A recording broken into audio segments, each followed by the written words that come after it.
The former lunatic asylum at Rauceby near Sleaford in Lincolnshire is facing demolition.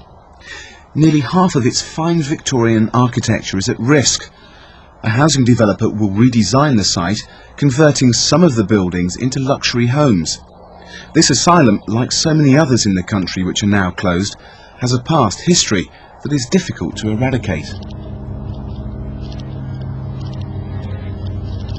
Rauceby was built in 1897 by the architect J.T. Hine, and at the time he was the principal asylum architect in the UK. They built asylums cheaply, but sturdily. They built them to last, and the architecture is superb. The best Victorian craftsmen worked on them. They gave great deal of thought to their design and construction. Behind me you can see the day rooms of the cells facing southwards, so the patients could maximise and benefit from the sunlight.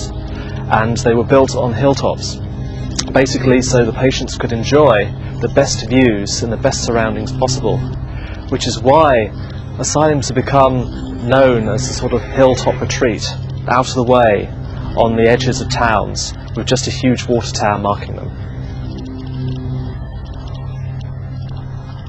But one bath for, what did you say, 40 patients? No, there was only about 30 by the time they were reduced to one bath, yes. Yeah. For Isabel Maltby and Jill Clark, who used to work at Rauceby, the relevance of this place is still very much alive. They've not been inside the hospital since it closed. This is their last chance before the developers move in. It's sad to see it like this, but structurally it's not that bad, you know.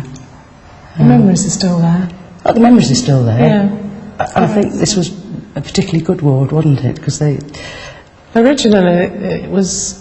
Well, all the time it was for the elderly, but originally there were about 52 beds on here, so it was quite overcrowded. Yeah.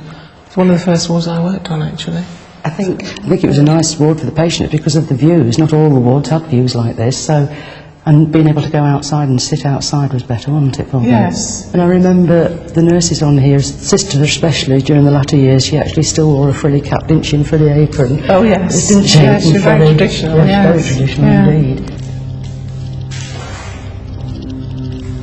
My dad started here in 1951, so as a child I used to come up here to the parties and go out on the trips, and then I started in 1974, and in the interim was my sister and my brother-in-laws as nurses, so we've gone through the whole range of specialties here.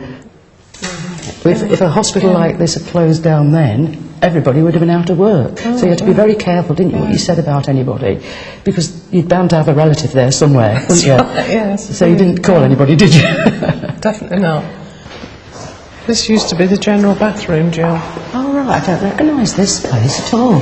Was it, what, in the early days was it the general bathroom? Yes, when I first came here, this was the 4 baths in here. Yeah. This is one of the bad things that we were pleased to see the back of. It wasn't very nice, not for neither staff or patients. It was a secure room. Seclusion, yeah. Yes. Yes. So we had 2 acute wards, one on the male side, one on the female side.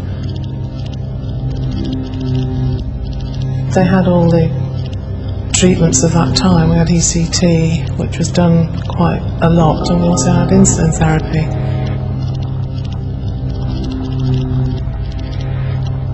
As I came in 1974, rehabilitation was the big thing that they did, didn't they? They did a big move into rehabilitation to because try they and actually did proper jobs.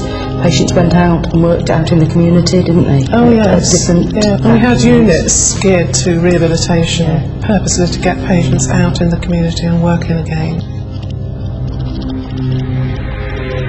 I think it's always important to hang on to the past, regardless of what really went on and what really happened.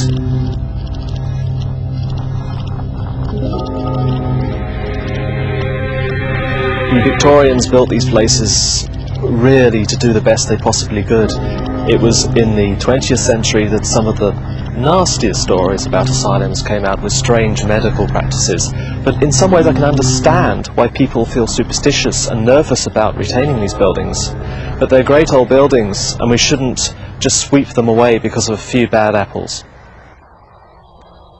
Over the last 15 years or so, buildings such as these has become increasingly better known to the public. They've been coming onto the market as the NHS and the Ministry of Defence and other great institutions have sought to get rid of them. Well, there's a school of thought which says that buildings like this, which have some harsh memories, should be demolished and forgotten about, and indeed the NHS's actions to date somewhat support that. They often look to demolish the buildings and get the maximum land value for them for new buildings. It's vital that this important part of our social heritage is kept alive in some form or another, albeit as converted into housing. Indeed, these buildings convert into housing superbly and are very popular with people who come to live here. Perhaps they weren't so popular with the relatives of people who were once staying here and being treated here, but nonetheless they're important and handsome buildings. We'll be keeping the administration building, 8 of the ward blocks, the former chapel, along with the restoration of the historical gardens. So quite a number of buildings will be retained. Once we've actually renovated all the existing buildings and incorporated them into the whole scheme, I don't think any association with their past usage is really relevant.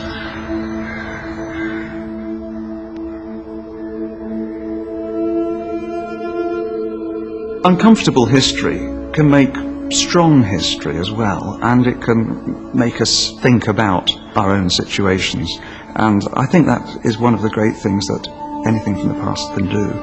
At its most extreme, we've decided to keep Auschwitz, as a world, haven't we, to remind us of the awfulness of that. Now, it's much further down the scale to think in terms of local mental hospital, lunatic asylum, whatever it's called at the time. But that also is about keeping evidence of another way of thinking, and a way of thinking that I hope we've moved on from that.